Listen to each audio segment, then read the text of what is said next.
नमस्कार।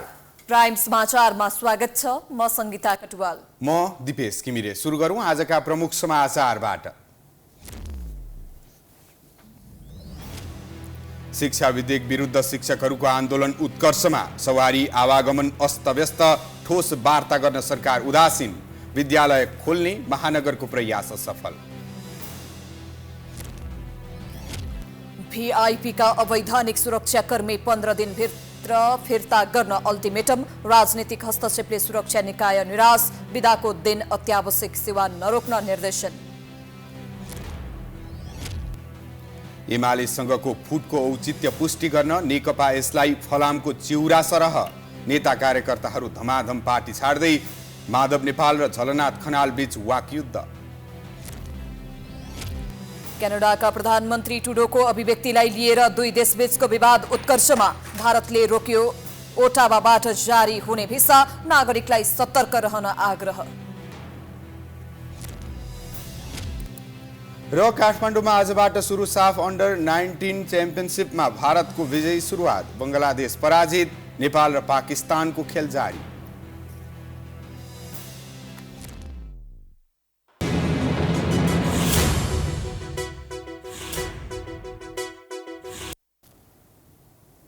प्राइम समाचार अब विस्तारमा।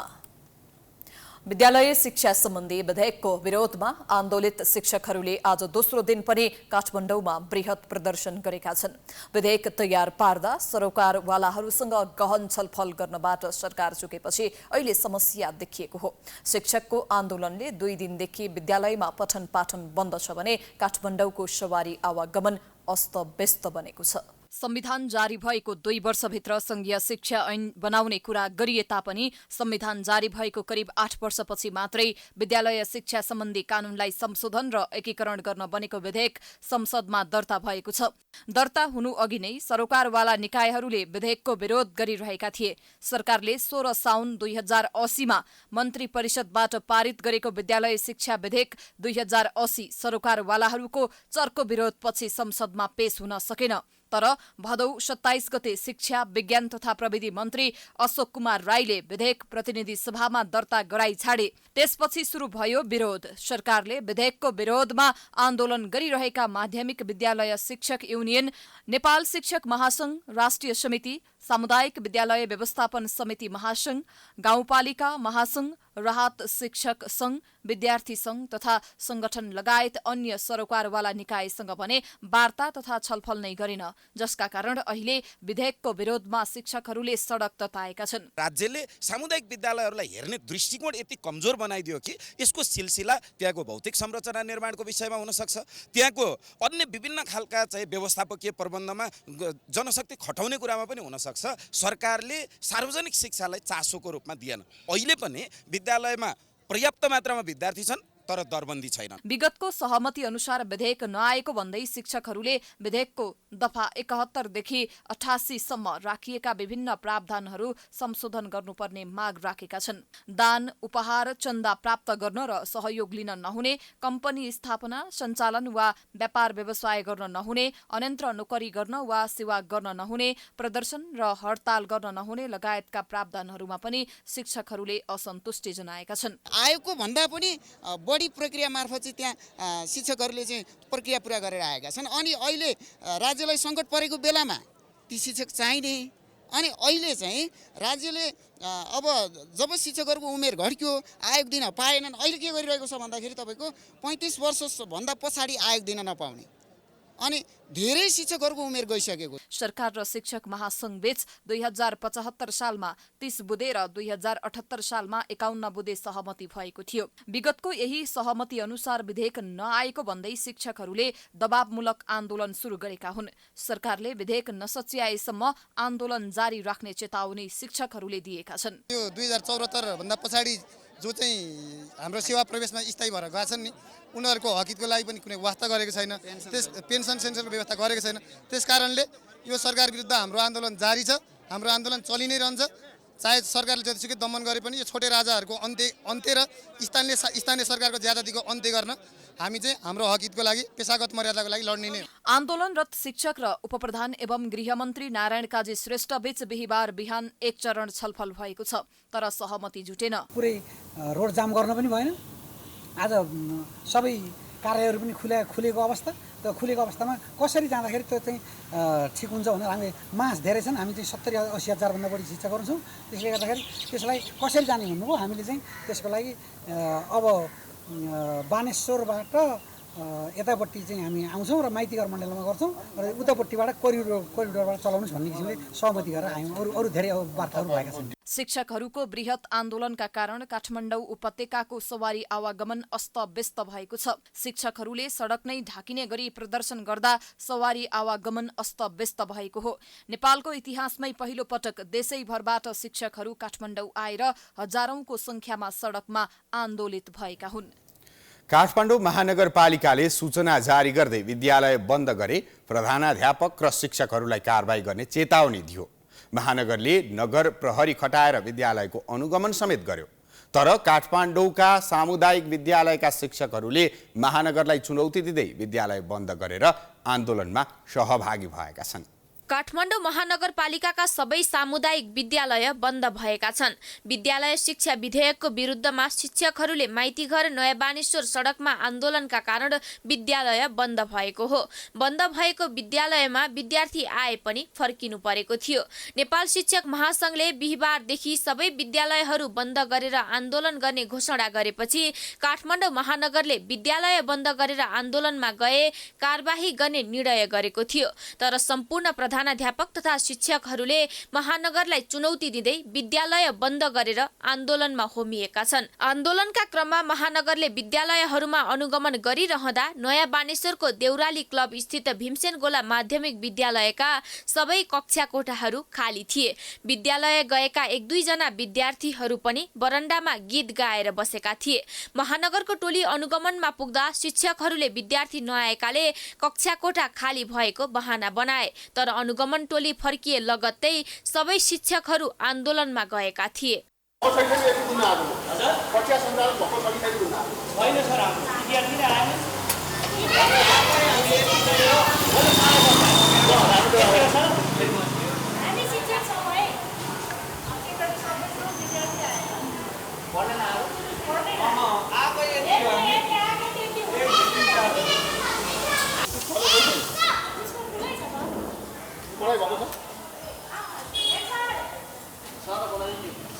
त्यसपछि हामीले महानगरले कारबाही गर्ने डरले आन्दोलनमा नगएको हो त भन्ने प्रश्न गर्दा विद्यालयका प्रधानाध्यापक गणेश कुमार राईले महानगर त के भगवान नै आए पनि आन्दोलन नरोक्ने प्रतिक्रिया दिए। सबै नेपाल राज्यभरि शिक्षकको हितको निम्ति हो। त्यसले गर्दा हामी केही त्यहाँ आन्दोलन सरिक हुन्छौँ र हामी किन यहाँ बसेको भन्दा चाहिँ विद्यार्थीहरू केही नबुझेको कुरो सोध्न आउँछन् जिज्ञासा लिएर। त्यो आउने विद्यार्थीहरूलाई चाहिँ हामीले किन आन्दोलन गर्ने भन्ने कुराको जानकारी दिएर अनि सबै विद्यार्थी जब चाहिँ फर्किन्छन् त्यसपछि मात्रै हामी आन्दोलनमा सहभागी हुने भनेर हामी शिक्षक साथीहरूसँग यहाँ बसेको। कसैको डरले कसैको धम्कीले हामी यो अफिसमा बसेको होइन। केन्द्रीय सरकार मात्रै होइन, भगवानको ठुलो हो यो संसारमा, त्यो भगवान पनि रोक्न सक्दैन। त्यस्तै त्यही विद्यालयका केही विद्यार्थीहरूले भने शिक्षकहरूको आन्दोलनलाई पूर्ण समर्थन गर्ने प्रतिक्रिया दिएका छन्। अब म नि तयार छु शिक्षकहरूलाई सपोर्ट हामीले नै त गर्ने, अब कसले गर्छ होइन। विद्यार्थीहरूले सपोर्ट गरेको टिचरहरूलाई पनि अहिले हौसला हुन्छ नि त। हाम्रो विद्यार्थी पनि पछाडि आएको छ, हामी लाग्नुपर्छ। हाम्रो विद्यार्थीको शैक्षिक गुणस्तरमा अभिवृद्धि गर्नु छ भने त शिक्षकहरू अहिले खटिरहेको छ नि त, जो अहिले विद्यालय नै बन्द गरेर होइन हाम्रो पढाइ नै बाधा गरेर पछि हाम्रो नै भविष्यको लागि लागिरहनु भएको छ कि हाम्रो टिचरहरू त हामीलाई अब त्यसमा हामीले सपोर्ट दिनुपर्छ सबै। तर केही विद्यार्थीले भने शिक्षकहरूले आफूलाई पढाइ हुने बताउँदै विद्यालय बोलाएर नपढाइ फिर्ता पठाएको गुनासो गरेका छन्। त्यस्तै आन्दोलनका कारण पढाइमा बाधा पुग्ने भएकाले शिक्षकहरूले आन्दोलन छाडेर विद्यालय खोल्नुपर्ने कतिपय विद्यार्थीले सुझाव दिएका छन्। घरबाट कल गरेको थिएँ, सरले चाहिँ स्कुल आउनु लाग्छ भन्नुभयो, त्यही भएर स्कुल आएको या स्कुल अहिले चाहिँ लाग्दैन भन्नुभयो। सरले उल्टा कुरा गर्नुभयो, थाहा छैन त्यो खै। अहिले चाहिँ स्कुल लाग्दैन भन्नुभयो, सन्डेसम्म लाग्दैन भन्नुभएको छ। पुरानो बानेश्वरमा स्थित रत्नराज्य माध्यमिक विद्यालयका शिक्षकहरू पनि विद्यालय नै सुनसान पारेर आन्दोलनमा गएका थिए। रत्नराज्य माविका प्रधानाध्यापक रामाशिष यादवले आफूहरू आन्दोलनमा गएको कुरा कसैलाई नभन्नु भनेर विद्यालयमा रहेका कर्मचारीलाई निर्देशन दिएका रहेछन्। त्यस्तै कुलेश्वरमा स्थित कुलेश्वर माध्यमिक विद्यालय पनि सुनसान थियो। विद्यालयमा पुग्दा विद्यार्थी र शिक्षकको नामो निशान नै थिएन। यी विद्यालय मात्र नभई काठमाडौँका प्राय सबै विद्यालयका प्रधानाध्यापक र शिक्षकहरू विद्यालय बन्द गरेर सडकमा उत्रिएका छन्। महानगरले सूचना नै जारी गरेर शिक्षक र प्रधानाध्यापकलाई विद्यालय बन्द गरे कारबाही गर्ने चेतावनी दिँदा पनि शिक्षकहरूले महानगरलाई नै चुनौती दिएका छन्। त्यस्तै सबै शिक्षकहरूले आन्दोलन स्थल सडकमै हाजिरी गर्दै आएका छन्। प्रधानमन्त्री पुष्पकमल दाहाल प्रचण्डको चीन भ्रमणको औपचारिक घोषणा भएको छ। परराष्ट्र मन्त्रालयले आज एक विज्ञप्ति जारी गरी प्रधानमन्त्रीको 7 दिने भ्रमणको औपचारिक घोषणा गरेको हो। मन्त्रालयले दिएको जानकारी अनुसार 23 देखि 30 सेप्टेम्बरसम्म अर्थात् असोज 6 गतेदेखि 13 गते चल्ने भ्रमणमा प्रधानमन्त्रीको साथमा उनकी छोरी गंगा दाहाल, परराष्ट्र मन्त्री नारायण प्रकाश साउद, खानेपानी मन्त्री महेन्द्र राय यादव, भौतिक पूर्वाधार तथा यातायात मन्त्री प्रकाश ज्वालाको सहभागिता रहनेछ। साथै भ्रमणमा राष्ट्रिय सुरक्षा सल्लाहकार शंकरदास बैरागी, राष्ट्रिय योजना आयोगका उपाध्यक्ष मेनबहादुर श्रेष्ठ, अन्य वरिष्ठ सरकारी अधिकारीहरूको साथै व्यापारिक समुदायको प्रतिनिधिहरूको सहभागिता रहनेछ। प्रधानमन्त्रीले चीनिया राष्ट्रपति सी जिनपिङलाई हाङझाउमा भेट गर्ने कार्यक्रम छ भने समकक्षी प्रधानमन्त्री ली छ्याङसँग द्विपक्षीय भेट गर्नेछन्। बेजिङ स्थित नेशनल पिपल्स कांग्रेसको स्थायी समितिका अध्यक्ष झाओ लेजीसँग पनि भेट गर्ने कार्यक्रम छ। साथै प्रधानमन्त्रीले बेजिङ स्थित नेपाली दूतावासले संयुक्त रूपमा आयोजना गरेको चीन नेपाल लगानी सम्मेलनलाई पनि सम्बोधन गर्ने र 23 सेप्टेम्बरमा हाङझाओमा हुने 19औं एसियाली खेलकुदको उद्घाटन समारोहमा सहभागी हुने कार्यक्रम तय भएको छ। यसैबीच चीनको विदेश मन्त्रालयले पनि प्रधानमन्त्री प्रचण्डको 7 दिने भ्रमणको औपचारिक घोषणा गरेको छ। बिहिबार चीनको परराष्ट्र मन्त्रालयले आयोजना गरेको नियमित पत्रकार सम्मेलनमा प्रवक्ताले प्रधानमन्त्री प्रचण्डको चीन भ्रमण हुन लागेको विषयमा जानकारी दिएकी हुन्। राज्य व्यवस्था तथा सुशासन समितिले VVIP तथा VIPहरूलाई मापदण्ड विपरीत दिइएको सुरक्षा अधिकृत, सवारी चालक र भान्सेहरूलाई 15 दिनभित्र फिर्ता गर्न सरकारलाई निर्देशन दिएको छ। साथै बैठकले बिदाका दिनमा पनि अत्यावश्यक सरकारी कार्यालय खुला गर्ने निर्णय कार्यान्वयन गराउन निर्देश गरेको छ।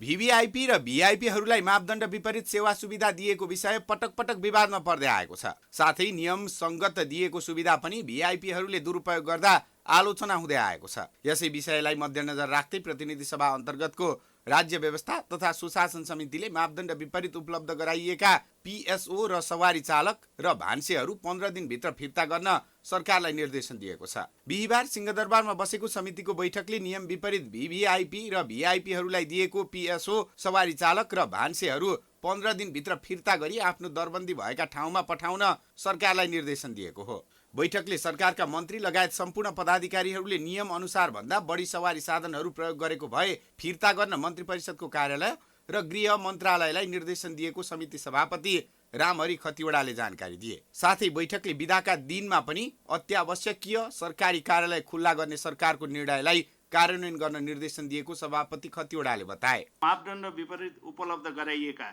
PSO, सवारी चालक र भान्सेहरू 15 दिनभित्र फिर्ता गरी आफ्नो दरबन्दी भएका ठाउँमा पठाउन सम्बन्धित नेपाल सरकारलाई, प्रधानमन्त्री, मन्त्री परिषद कार्यालयलाई, गृह मन्त्रालयलाई निर्देशन दिने निर्णय गरियो। नेपाल सरकार तथा प्रधानमन्त्री, मन्त्री परिषद कार्यालयको निर्णय अनुसार सुशासन कायम राख्नका लागि सार्वजनिक बिदाका दिन अफिस खोल्ने निर्णय भएको सुनिन आएको थियो। नेपाल सरकारले गरेका निर्णयमा मन्त्री परिषदले गरेको निर्णय आर्थिक सहयोगको निर्णय चाहिँ तुरुन्त कार्यान्वयन हुने, अरू निर्णय अलि पछि कार्यान्वयन हुने हुँदा यसलाई पनि बिदाको दिन अफिस खोल्ने निर्णय यथाशीघ्र कार्यान्वयन गर्न नेपाल सरकार, प्रधानमन्त्री, मन्त्री परिषदको कार्यालय र गृह मन्त्रालय र संघीय मामिला मन्त्रालयलाई निर्देशन दिने। बैठकमा उपस्थित भएका उपप्रधान तथा गृहमन्त्री नारायण काजी श्रेष्ठले मुलुकलाई सुशासनको बाटोमा अघि बढाउने सरकारको ध्येय रहेको भन्दै शान्ति सुरक्षामा कुनै सम्झौता नहुने जिकिर गरे। उनले सीमा सुरक्षाका लागि बीओपी बढाउने नीति सरकारले लिएको भन्दै साधन स्रोतको सीमाका कारण बढाउन कठिन भएको जानकारी दिए। अहिले समाजमा नकारात्मक प्रवृत्ति र विचारहरू देखा परेको भन्दै गृहमन्त्री श्रेष्ठले गम्भीरतापूर्वक सरकार र राष्ट्रका प्रमुख दलहरूसँग छलफल गर्ने योजना रहेको बताए। अध्यागमनलाई प्रविधि मैत्री र सहज बनाउने, राजस्व चुहावटमा पनि गृह र अर्थ मिलेर योजनाहरू बनाउने उनले बताए। यस प्रकारको छलफलहरूले समग्र राज्य र समाजमा लोकतन्त्र स्थापित गर्न र त्यो लोकतन्त्रको माध्यम मार्फत हामीले समाजलाई अग्रगतिको दिशातिर लैजानको निम्ति जो लक्ष्य निर्धारण गरेका छौँ त्यसलाई प्राप्ति गर्न सघाउ पुग्ने काम हुन्छ।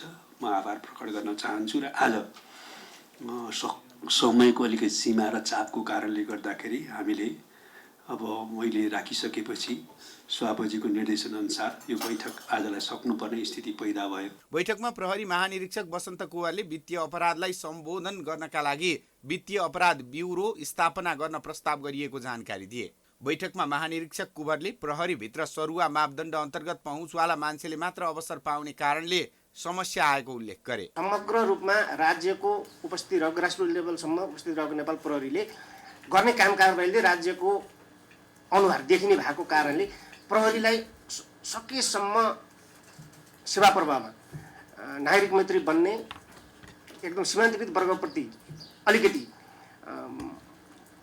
सेवामा मैत्री भएर अलिकति सहज भएर उनीहरूप्रतिलाई कसरी सहज गर्न सकिन्छ, उनीहरूको सेवा अथवा उनीहरूको समस्याप्रति कसरी चाहिँ सहजीकरण गर्न सकिन्छ भन्ने त्यो प्रायोरिटीमा राखेर प्रहरीले काम गरेको छ। त्यस्तै सशस्त्र प्रहरीका महानिरीक्षक राजु अरियालले सीमा सुरक्षाका लागि सम्पूर्ण जनशक्ति खटाएको जानकारी दिए।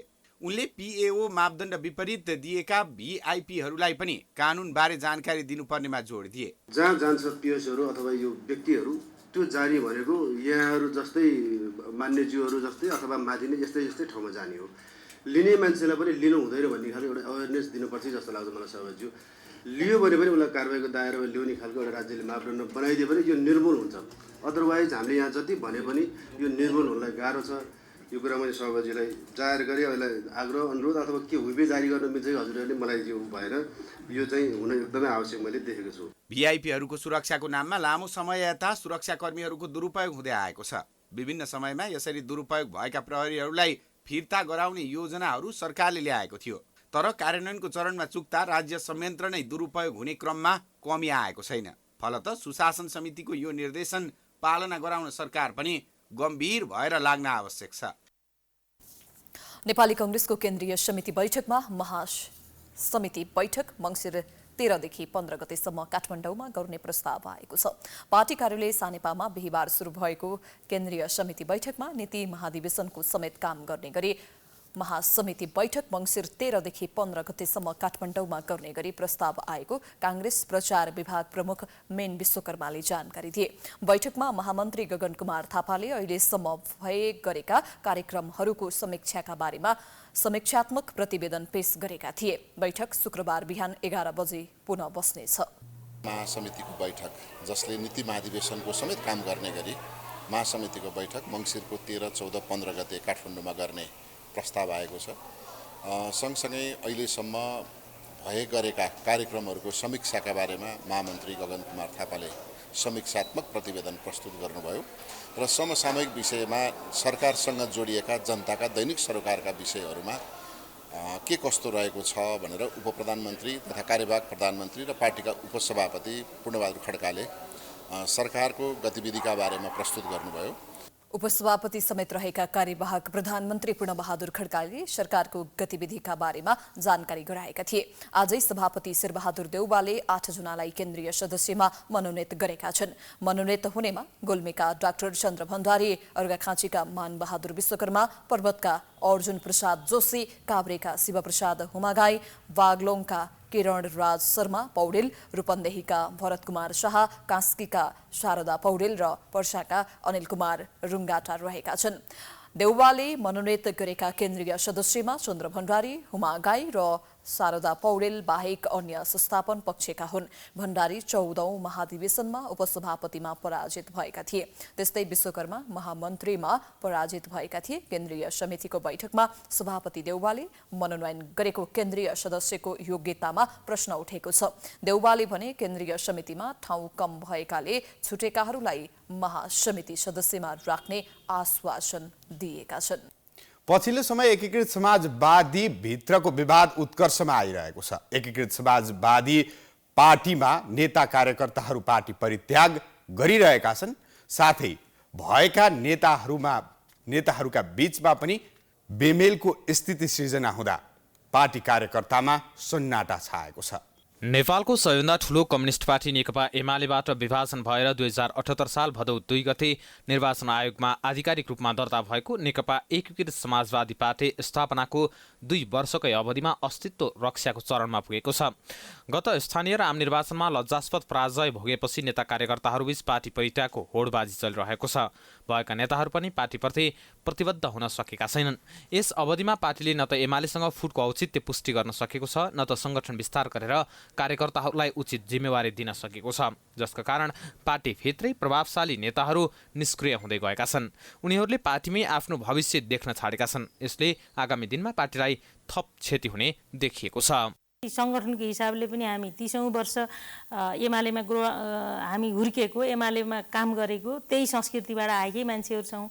उस्तै खालको कार्यशैली, उही पार्टी, उही तौर तरिकाले हामीले विकल्प खडा गर्न सक्छौँ कि सक्दैनौँ, यदि सक्छौँ भने हामी कसरी गर्न सक्छौँ भन्ने विमर्श गर्नलाई त समाजवादीलाई ढिलो पनि भइसकेको छ। पछिल्लो समय त अध्यक्ष माधव नेपालका हरेक निर्णय विवादमा पर्दै आएका छन्। सम्मानित नेता झलनाथ खनालले गत भदौ पहिलो हप्ता बसेको केन्द्रीय कमिटी बैठकमै अध्यक्ष नेपाललाई काउन्टर दिँदै राजनीतिक प्रतिवेदन पेश गरेका थिए। त्यसयता उनका हरेक निर्णयमा खनालले आपत्ति जनाउँदै आएका छन्। नेताहरूको कार्यविभाजनदेखि हालै जारी गरिएको अन्तर्पार्टी निर्देशन अपानीमा पनि खनालले आपत्ति जनाएका छन्। कसरी यो देशको राष्ट्रियतामाथि बढिरहेका खतराका विरुद्ध उभिनु पर्थ्यो, यी तमाम कुराहरूको बारेमा नयाँ ढङ्गका सोच, नयाँ ढङ्गका विचार ल्याउन सक्नु पर्थ्यो। केपी ओलीको भन्दा प्रगतिशील कुराहरू लिएर आउन सक्नु पर्थ्यो। तर के देउबा सरकारले ल्याउन सक्यो? फुटेको कौडी पनि ल्याएन। अहिले प्रचण्डको सरकारले ल्याउन सकेको छ, अहिले पनि छैन। यता पार्टी अध्यक्ष माधव कुमार नेपाल भने पार्टीभित्रको विवादलाई स्वाभाविक रूपमा लिएको प्रतिक्रिया दिने गरेका छन्। उनले अन्तर्पार्टी निर्देशन अपानीमा देखिएको समस्या पनि पार्टीभित्रबाटै हल गरिने बताए। उनले सम्मानित नेता झलनाथ खनालप्रति सङ्केत गर्दै पार्टीभित्रको विषय सडकमा लाने काम पार्टीको जिम्मेवार मान्छे र अनुशासन बुझेको मान्छेले नगर्ने जिकिर गरे। अपानीमा मतभेद होइन, कतिपय कुराहरूको सन्दर्भमा त्यहाँ अपानीहरू तयार गर्दाखेरि सबै सोध्ने काम भयो भएन, राम्रो ढङ्गले विभाजन गर्ने कुरामा विचार पुग्यो पुगेन भन्ने प्रश्नहरू पनि म कहाँ धेरैले सोध्नु भएको छ। अब त्यस्ता कुराहरूको बारेमा पार्टीमै हामी बसेर छलफल गरौँला। पार्टीभित्रको कुरा सडकमा लाने काम पार्टीको जिम्मेवार मान्छेले गर्दैनन्, अनुशासनको कुरा बुझेकाले गर्दैनन्। हाम्रो सबै कुराहरू पार्टीभित्रै बसेर छलफल गरेर टुङ्गो लगाउँछ। पार्टीभित्र सरकारका कामकारबाही नेतृत्वको कार्यविभाजनदेखि लिएर एमसिसीसम्मका विषयमा पनि चर्को मतभेद रहँदै आएको छ। शीर्ष नेताहरू नै आन्तरिक विवादमा अल्झिँदा कार्यकर्ताहरू भने अलमलमा परेका छन्। पार्टीप्रतिको आकर्षण गुम्दै गएको छ भने प्रभावशाली नेताहरूले नै पार्टीभित्र भविष्य सुरक्षित देख्न छाडेका छन्। प्राइम समाचार जारी छ, हामी विश्रामपछि आउँछौँ।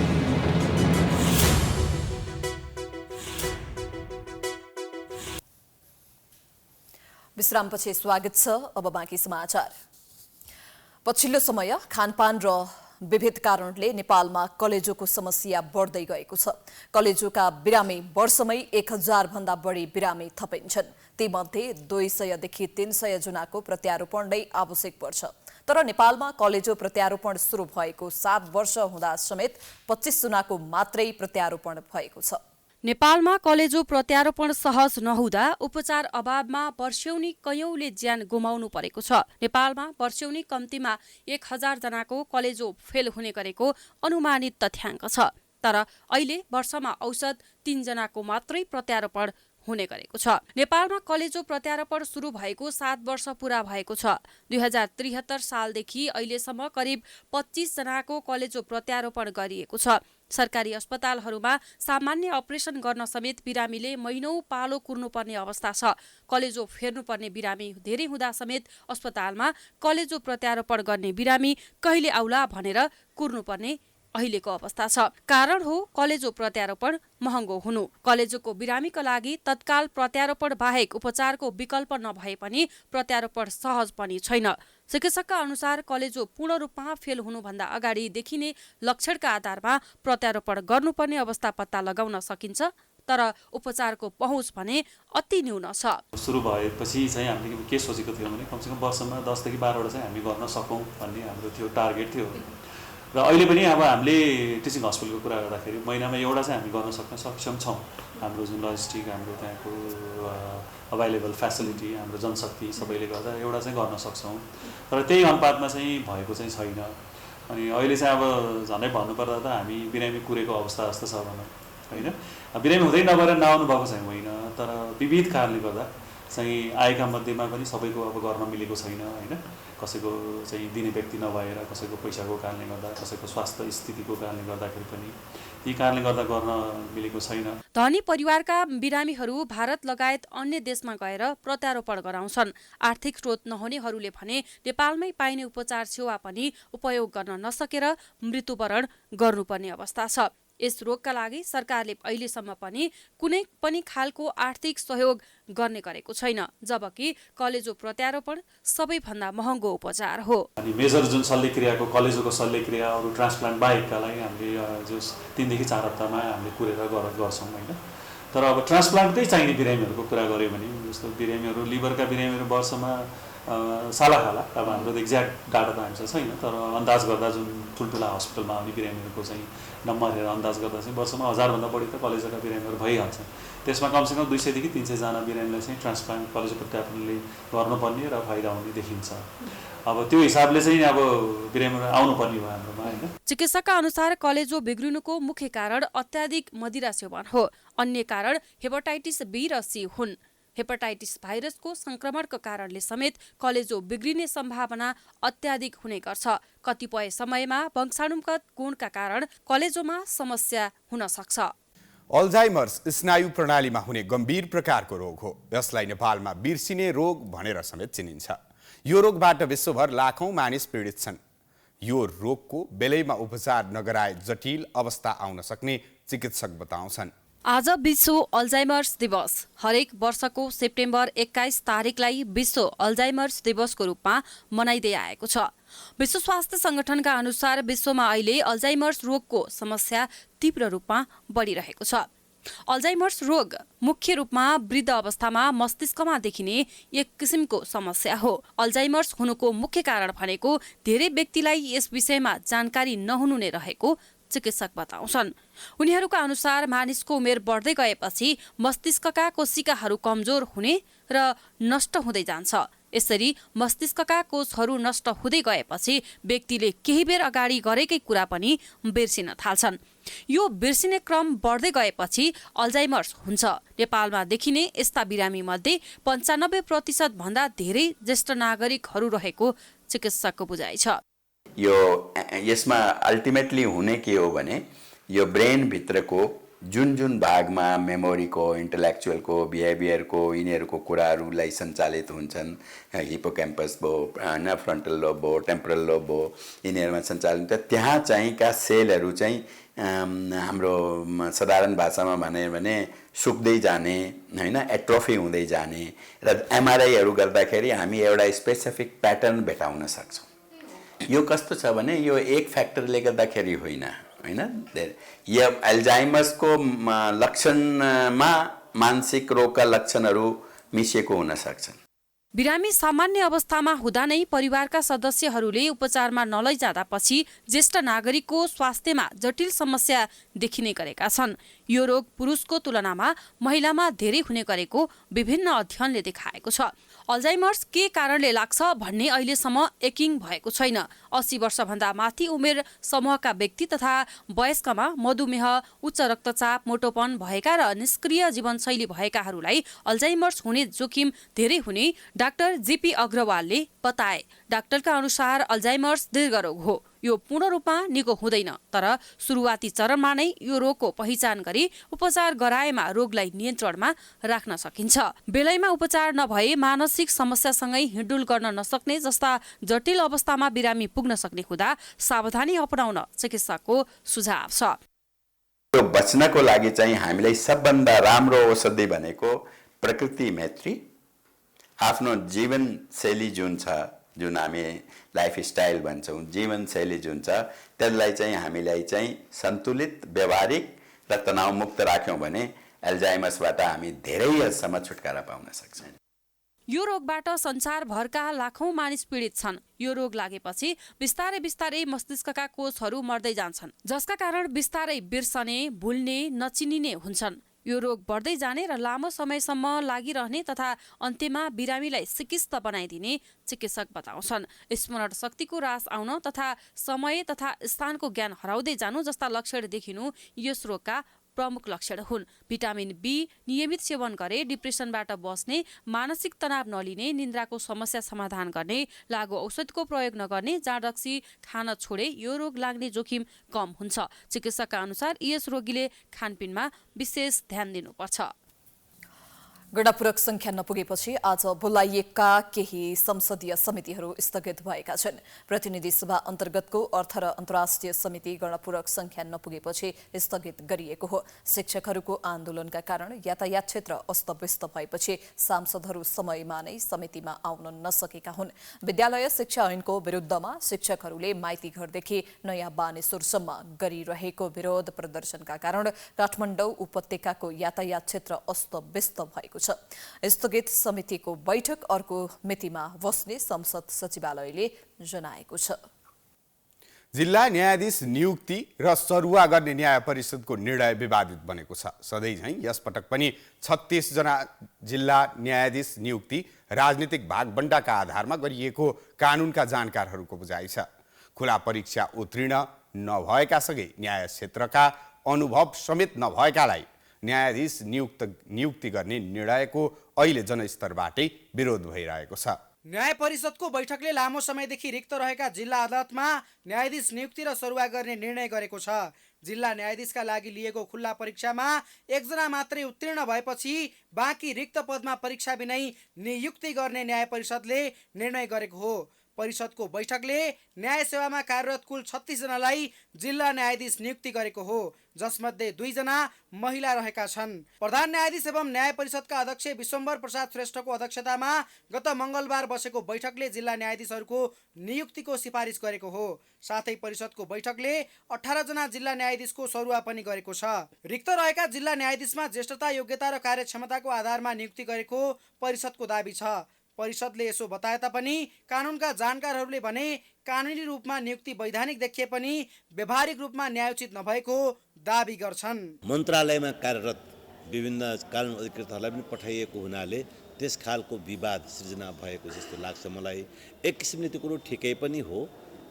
टेक्निकली कानुनको हिसाबले उहाँहरू चाहिँ योग्य हुनुहुन्छ, तर न्यायाधीशको पद खाली कानुन योग्यताको मात्र विषय होइन। अघि नै भने खाली कानुनी योग्यताको विषय मात्र होइन यो। त्यसमाथि न्यायाधीश नियुक्तिका बेला अत्याधिक राजनीतिक छलखेल हुने गर्छ। न्यायाधीश हुन चाहनेहरूको राजनीतिक दलसँग नजिकको उठबस हुने गरेको प्रशस्त नजिर छन्। यसपटक पनि जिल्ला न्यायाधीशको नियुक्तिमा राजनीतिक दबाव र प्रभाव कायम रह्यो भन्दा फरक नपर्ला। राजनीतिक भागबण्डाको शिकार भएको छ यो अदालत र कतिपय त इन्कम्पिटेन्ट मान्छेहरूलाई पनि अदालतमा बसाइया छ। खास गरी हेर्ने हो भने हाइकोर्टमा कतिपय यस्ता व्यक्तिहरू छन् जसले सुरु सदर मात्रै गर्न जानेका हुन्छन्। त्यति राम्रो चाहिने डिस्प्युट बुझेको, राम्रो अभ्यास गरेका व्यक्तिहरूको अभाव छ। र दलका अझै त्योभन्दा पनि अगाडि बढेर भन्ने हो भने दलका कार्यकर्ताहरू नेपालमा त निजामती सेवा कर्मचारी राजनीति गर्छन्, सबै दलसँग आबद्ध छन्, अनि दलगत भागबण्डा हुन्छ त्यहाँनिर। यो व्यवहारमा यथार्थ सत्य हो। यो गत साउन 16 देखि 20 सम्म सञ्चालन भएको लिखित परीक्षामा संलग्न 211 उम्मेद्वारहरू मध्येबाट जम्मा 1 जना उत्तीर्ण भएका थिए। त्यसबाहेक रिक्त न्यायाधीश परिपूर्ति गर्न मन्त्रालय, सरकारी वकिलको कार्यालय लगायतबाट नियुक्ति दिएको छ। अझै 22 जना जिल्ला न्यायाधीश नियुक्ति हुन बाँकी छ। योग्यता र अनुभवका आधारमा भन्दा पनि राजनीतिक लबिङका आधारमा न्यायाधीश नियुक्ति गर्दा न्याय क्षेत्रमा पुनः प्रश्न उब्जिएको छ। बाँकेको जानकी गाउँपालिकाले बढ्दो बाल विवाह न्यूनीकरणका लागि छोरी कल्याणकारी अर्थात् छोरी बिमा कार्यक्रम लागू गरेको छ। मधेसी तथा विपन्न समुदाय बढी रहेको जानकी गाउँपालिकाको अधिकांश परिवारमा अझै पनि कलिलै उमेरमा छोरीको विवाह गरिदिने चलन छ। छोरीहरूलाई विद्यालयमा आकर्षण बढाउन र अभिभावकहरूमा पनि चेतना जगाउन छोरी बिमा कार्यक्रम ल्याएको गाउँपालिकाको भनाइ छ। सरकारले बाल विवाह न्यूनीकरण गर्न 20 वर्षको उमेर तोके पनि ग्रामीण क्षेत्रमा बाल विवाह न्यूनीकरण भने चुनौती बनेको छ। बाल विवाह न्यूनीकरणका लागि बाँकेको जानकी गाउँपालिकाले छोरी कल्याणकारी कार्यक्रम ल्याएको हो। छोरीहरूलाई पढाइप्रति आकर्षित गर्न र 20 वर्ष नपुग्दै हुने विवाहलाई रोक्नका लागि गाउँपालिकाले छोरी कल्याणकारी छोरी बिमा कार्यक्रम ल्याएको जनाएको छ। 20 वर्षमा बिहा पनि गर्छन् र हाम्रो 20 वर्षभित्र तपाईँको कम्तीमा 1 लाख रुपियाँ जम्मा हुन्छ। 2 लाखभन्दा बढी उहाँले पाउनुहुन्छ। त्यही पैसाबाट उहाँले आफ्नो छोरीको बिहा गर्छन् भन्ने हाम्रो एउटा हो। छोरी बिमाका लागि 2079 साल साउन 1 गते पछाडि पालिकाभित्र जन्मिने सबै किसिमका छोरीहरूलाई बिमा गरिने गरी छोरी कल्याणकारी कार्यक्रम लागू गरिएको गाउँपालिकाले जनाएको छ। गत वर्ष 200 जनाको बिमा गर्ने लक्ष्य लिएकोमा 200 जनाकै बिमा गरिसकिएको र 2080-81 मा 400 जनाको बिमा गर्ने लक्ष्य गाउँपालिकाले लिएको छ। गत वर्ष छोरी कार्यक्रमका लागि 10 लाख बजेट छुट्याएको गाउँपालिकाले यस वर्ष भने 20 लाख बजेट व्यवस्था गरेको जनाएको छ। यसमा 79 साल साउन 1 गते पछाडि जन्मिने सबै किसिमका छोरीहरू, सबै किसिमका जातपात भन्ने छैन, पालिकाभित्र जन्मिने सबै प्रकारका छोरीहरूलाई उनीहरूलाई प्रत्येक वर्ष किस्ताको रूपमा 5000 दरले जम्मा गर्ने र 20 वर्षे बिमा कार्यक्रमबाट उनीहरूलाई चाहिँ 1 लाखको बिमा गराउने गरी गाउँपालिकाको अध्यक्ष छप्पन ज्यूको उसबाट पदभारबाट चाहिँ अध्यक्ष बिमा छोरी कल्याण कार्यक्रम सुरु गरिएको छ।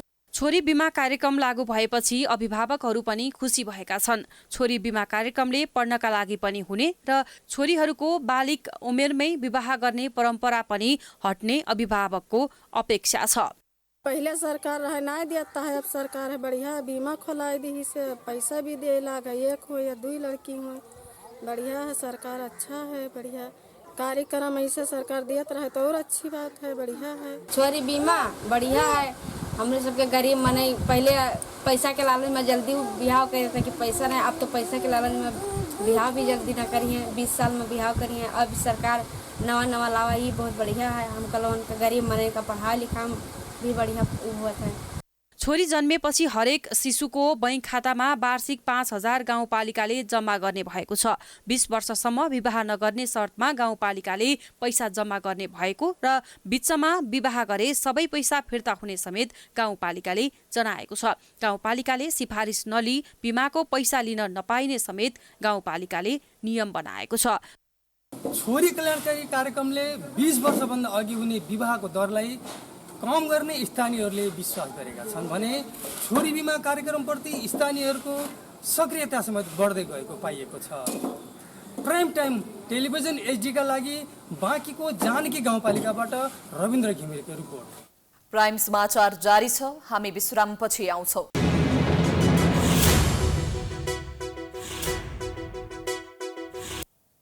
विश्रामपछि स्वागत छ। अब बाँकी समाचार। उपप्रधान तथा गृह मन्त्री नारायण काजी श्रेष्ठले राजनीतिक नेतृत्व, कर्मचारी तन्त्र र दलालहरूको जालो नतोडेसम्म मुलुकलाई समृद्धितर्फ अघि बढाउन समस्या भएको गुनासो गरेका छन्।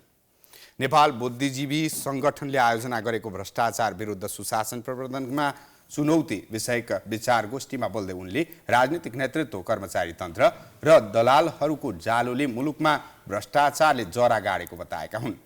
भ्रष्टाचारका कारण मुलुकलाई समृद्ध बनाउन बाधक भइरहेको उनको भनाइ छ। पार्टीलाई भोट बटुल्ने गरी सरकारले सुशासनको कदम नचालेको र सुशासन मार्फत मुलुकलाई समृद्ध बनाउन भ्रष्टाचारीलाई कारबाहीको अभियान सुरु गरेको उनको भनाइ छ। सुशासनको अभियान भनेको यो भ्रष्टाचारको प्रभावकारी नियन्त्रण गर्ने र भ्रष्टाचारीहरूमाथि कारबाही गर्ने र त्यसै सुशासन स्थापित गर्दै समृद्धिलाई तीव्रता प्रदान गर्ने आधार तयार पार्ने भनेर हामीले अहिले सरकारले निष्कर्ष निकालेको हो र त्यसै आधारमा हामी अगाडि बढ्न खोजेको। त्यत्तिकै अब चाहिँ पार्टीले केही न केही भोट जम्मा गरी नयाँ चिज त केही चाहियो नि भन्ने आधारमा हामीले यो कदम चाले होइन। प्रधानमन्त्री प्रचण्डले सरकारको जिम्मेवारी लिएकै दिन सुशासन, समृद्धि र सामाजिक न्यायको घोषणा गरेको भन्दै उनले अहिले सरकार त्यही बाटोमा हिँडिरहेको जिकिर गरे। गृहमन्त्री श्रेष्ठले सरकारले भ्रष्टाचारमा संलग्नको मुख नहेरी संविधान र कानुन अनुसार निष्पक्ष ढङ्गले दृढतापूर्वक सुशासनको अभियानलाई अघि बढाउनुपर्ने बताए। श्रम, रोजगार तथा सामाजिक सुरक्षा मन्त्री शरद सिंह भण्डारीले श्रम स्वीकृति नलिए पनि विदेशमा पुगेर काम गरिरहेका नेपाली कामदारलाई कानुनी दायरामा ल्याउने प्रयास भइरहेको बताएका छन्।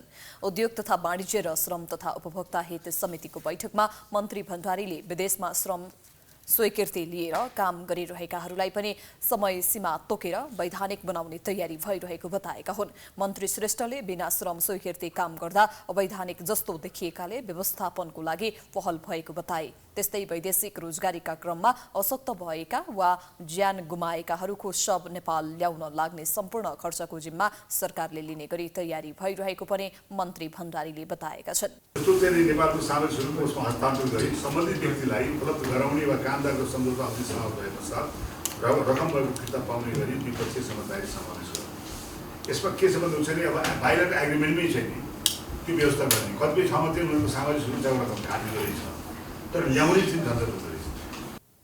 त्यस्तै समितिका सभापति अब्दुल खानले कालोबजारी र मूल्य वृद्धिको अनुगमन गर्न 6वटा उपसमिति गठन गर्ने जानकारी दिएका छन्। ती समितिहरूले विभिन्न 6वटा प्रदेशहरूमा अनुगमनहरू गर्ने सभापति खानले बताए। दैनिक प्रयोग हुने आवश्यक वस्तुहरूमा विशेष गरी जाँच प्रकरणहरूलाई लक्षित गरी हुने कालोबजारी, मूल्यवृद्धि, मिसावट, कृत्रिम अभाव लगायतका विषयहरूमा देशका विभिन्न स्थानहरूमा गरिने संसदीय अनुगमनबाट सरकारबाट भए गरेका काम कारबाहीहरूको अनुगमन र मूल्याङ्कन गरी सरोकारवालाहरूसँगको छलफलबाट आवश्यक राय सुझाव समेत प्राप्त गर्ने गरी समितिमा प्रतिवेदन दिने यस अनुगमनको मुख्य उद्देश्य रहेको छ। समितिले यही असोज 10 गतेदेखि अनुगमन थाल्ने तयारी गरेको छ। बैठकमा मूल्यवृद्धि, कालोबजारी र वैदेशिक रोजगारीका विषयमा चर्चा थालेको थियो। अब आर्थिक समाचार।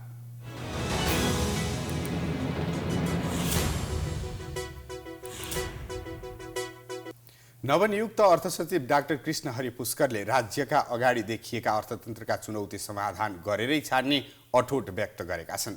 बिहिबार सिंहदरबारमा पदभार सम्हालेपछि कर्मचारीलाई निर्देशन दिँदै सचिव पुष्करले राज्यका अगाडि देखिएका चुनौतीलाई जसरी पनि समाधान गर्ने अठोट व्यक्त गरेका हुन्। उनले अहिले आर्थिक स्थायित्व कायम गर्ने, राजस्व घाटा कम गर्ने, सार्वजनिक ऋणको व्यवस्थापन लगायतका विषय चुनौतीपूर्ण रहेको बताए। सचिव पुष्करले विभिन्न विषयमा देखिएका चुनौतीहरूलाई सबै सरोकारवाला मिलेर व्यवस्थापन गर्नुपर्नेमा जोड समेत दिए। अहिले जति पनि राष्ट्रिय र अन्तर्राष्ट्रिय रूपमा हामीमाथि परेका चुनौतीहरू छ त्यसलाई सम्बोधन गर्ने, सामना गर्ने मामलामा हामी एकदमै सबल भएर लाग्छौँ भन्ने मलाई विश्वास पनि लिएको छ। अब चुनौतीहरू त बेला बेलामा आइ पनि राख्छ, त्यसलाई हामी बेला बेलामा सम्बोधन गर्दै व्यवस्थापन गर्दै पनि जान्छौँ। र मैले अलिकति फरक सन्दर्भमा के पनि भन्न चाहे भने अहिलेको बदलिदो परिप्रेक्ष्यमा अलिकति साथीहरूले जुन विगतमा गरेको काम कारबाही वा ध्यान दिनुपर्ने जुन एउटा इफोर्ट लगाउनु भएको छ त्यसमा अलिकति डबल गर्नुपर्ने, अलिकति थप मिहिनेत गर्नुपर्ने अवस्थाहरू छ। अर्थ सचिव पुष्करले यसअघि पनि राजस्व सचिव र अर्थ सचिवका रूपमा काम समेत गरिरहेका छन्। राजधानीको भिरकुटी मण्डपमा 9औं संस्करणको फर्निचर एक्सपो आयोजना हुने भएको छ। बिहिबार राजधानीमा पत्रकार सम्मेलनको आयोजना गरी आयोजकले एक्सपोको तयारी तीव्र पारिएको जानकारी दिएको हो।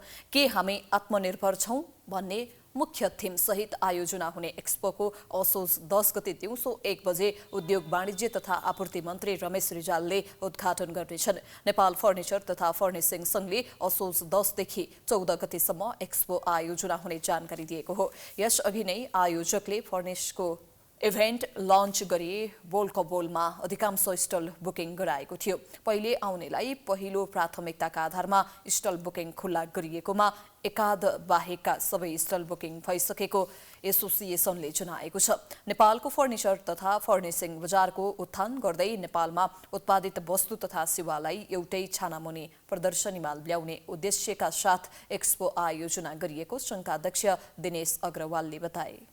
मुलुकलाई फर्निचरजन्य उत्पादनमा आत्मनिर्भर बनाउन संघले पहल कदमी लिँदै आएको एक्सपोका संयोजक निकुञ्ज अग्रवालले बताए। हरेक वर्ष आयोजना भइरहेको फर्नेक्सले यो अभियानलाई सहयोग गरिरहेको भए पनि पछिल्ला दिनमा सरकारले गरेको नयाँ व्यवस्थाका कारण स्वदेशी उत्पादनको बजार विस्तार चुनौतीपूर्ण भएको अग्रवालको भनाइ छ। एक्सपोमा 100 भन्दा बढी स्टलहरू रहने एक्सपोमा मुख्यतया फर्निचर तथा फर्निशिङ सामग्री उत्पादक, आयातकर्ता, वितरक, मेसिनरी तथा प्रविधि हस्तान्तरण, डिलर र व्यवसायीलाई केन्द्रित गरिनेछ। शेयर बजार मापक नेप्से परिसूचक आज बढेर बन्द भएको छ। पछिल्लो 2 कारोबारको दिनदेखि बढिरहेको नेप्सेले साताको अन्तिम कारोबारको दिन पनि निरन्तरता पाएको छ। आज नेप्से परिसूचक 44.34 अङ्कले बढेर 2029.78 बिन्दुमा पुगेको छ। त्यसैगरी सेन्सिटिभ इन्डेक्स 7.55 अङ्कले बढेको छ। नेप्सेसँगै कारोबार रकम पनि बढेको छ। अघिल्लो कारोबारको दिन 1 अर्बको शेयर खरिद बिक्री भएको बजारमा आज 278 स्टकको 1,19,359 पटकको कारोबारमा 3 अर्ब 29 करोड 39 लाख रुपियाँ बराबरको 1,12,64,000 किता शेयर खरिद बिक्री भएका छन्। बिहिबार 10 स्टकको शेयर सकारात्मक सर्किट लेभलमा कारोबार भएको छ। त्यस्तै आज 13 वटै उपसमूहको परिसूचक बढेको छ। अर्थमन्त्री र गभर्नर बीच शेयर धितो कर्जामा लगाइएको 12 करोडको क्याप हटाउने वा संशोधन गर्ने लगायतका विषयमा छलफल भएको र त्यसमा गभर्नरले ग्रीन सिग्नल दिएका खबरहरू सार्वजनिक भएपछि शेयर बजार सकारात्मक बनेको हो। अब खेलकुद समाचार।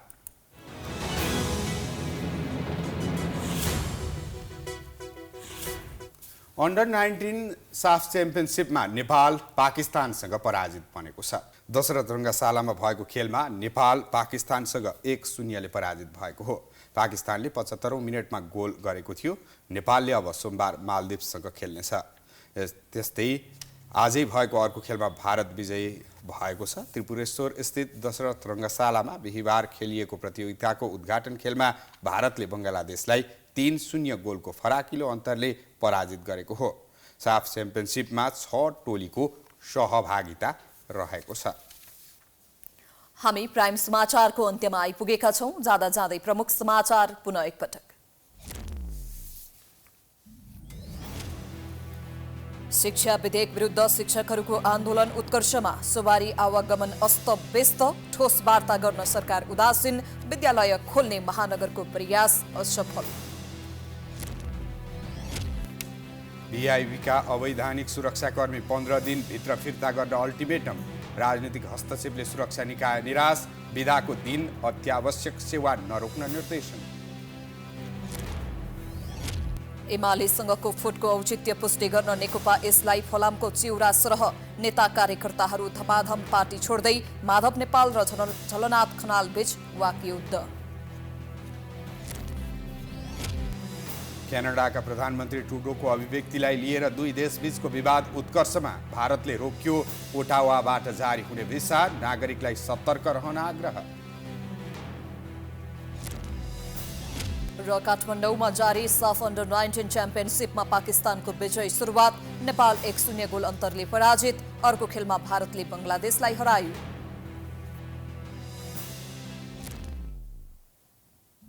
प्राइम समाचार अहिलेलाई सकियो। यसपछिको प्रस्तुति जनता जान्न चाहन्छन् ऋषि धमलाको साथमा। हेर्दै गर्नुहोला प्राइम टाइम्स एचडी।